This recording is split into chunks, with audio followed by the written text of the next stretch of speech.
Interesting. Just a moment there, Governor Uduaghan. Let me go back. Let's try to reconnect with your colleague governor in Imo State, in your neighbor. Governor Okorocha, congratulations if you can hear us now and if the connection is good. The first question I asked you earlier on about your victory at the polls. You are the man standing alone in the southeast coming from your party. How do you feel and how does this victory come to your party? So, thank you. I think I would say that the victory is sweet because APC has finally won the battle within the state. Outside the challenges we had earlier that led to the supplementary election, but I think so far so good. The people are quite happy here. There's people are rejoicing and celebration all over the city and towns and villages of Imo State because of this very sweet victory for APC in Imo State. All right, interesting that people are rejoicing, but the fact remains that now you talked about, there was a town hall meeting that you had, and when you were talking about the chances of Igbo race, the people of the Southeast, how if they had voted for the APC in the presidential election, how fortune would have come their way and all of that. With that stance that you had and the victory of yesterday, what does this portend for the Southeast in the incoming government? Well, what that means is that we have not lost out completely. The Southeast really is APC. And I must be honest to you, Southeast is APC. And I've just listened to my good friend, Governor Uduaghan, my very good friend and a brother and a neighbor. And I want to correct this impression before I come back to Southeast, that PDP did not lose this election because of internal crisis. PDP lost this election because of non-performance. I must say this to you, but we're trying to patch up things so we can have this transition as good as it will be. But Nigerians were already tired of PDP a long time ago. What we could see was the use of a particular political tactics to win election, which was really enforced in the southern part of the country. I don't think that those tactics were applied in the north, and if they did, I'm sure it would have been the same story all over. But let me say that to the Southeasterners, the APC, they voted Muhammad Buhari to a great extent, but under the circumstance situation they found themselves, they couldn't have done anything better. So we had politics of impunity, politics of some kind of intimidation. That's what our people suffered here. So let me correct that impression that APC is not in the South. It's not true. But rather, what is there is that we met forces that were beyond our control. All we could do was to reduce the number of manipulation in the electoral system by bringing down the figures a bit low, such that they don't repeat what happened in 2011, where you had 1.4 million, 1.3 million, total about 7 million votes from the Southeast. I think that's what it is for now. So what it portends for the Southeast means that we are not completely out, and I'm sure in the 2019, this whole part of the world or country will be APC. And Nigerians are getting political awareness that they want to vote out any bad leader anytime. So PDP lost because they have not met the expectations of Nigerians.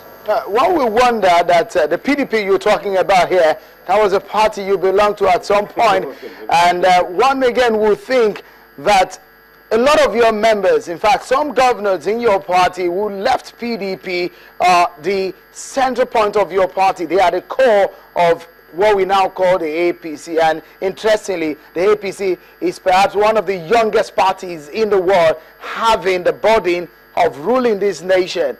How easy will that be for your party? And the fact that you need to look at the politics in your party, and again, the issue of governance. How can your party sail through in the next 4 years? So you're absolutely right. I was a member of the PDP, the ruling party. In fact, I was the founding member of that great party then. But the soul of PDP has long left PDP. And those that remained in PDP, even my colleagues, the governors, were mainly those who were scared of intimidation, the use of impunity or EFCC. That was just what you saw that we call PDP. So I would say that for those of us who were bold enough to have gotten out of the PDP cycle, despite the intimidation, must be seen as exceptional Nigerians who stood for what is right.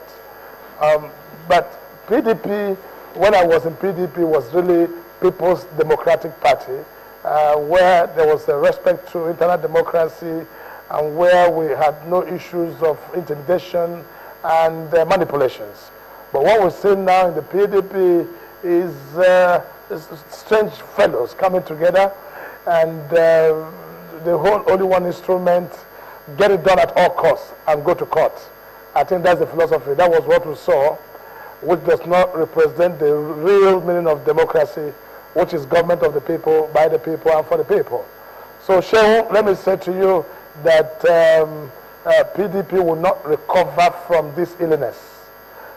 It is very difficult. I don't see it happening in the nearest future, unless, of course, APC is not able to live up to expectation for some reason, which I doubt, because I believe that APC is packed with visionary leaders, or unless there are people, unless the group of people there have gone through some kind of repentance in the way they do things, then we'll be having hope for the new PDP. But for now, I can't see any lights at the dark end tunnel of the party called PDP.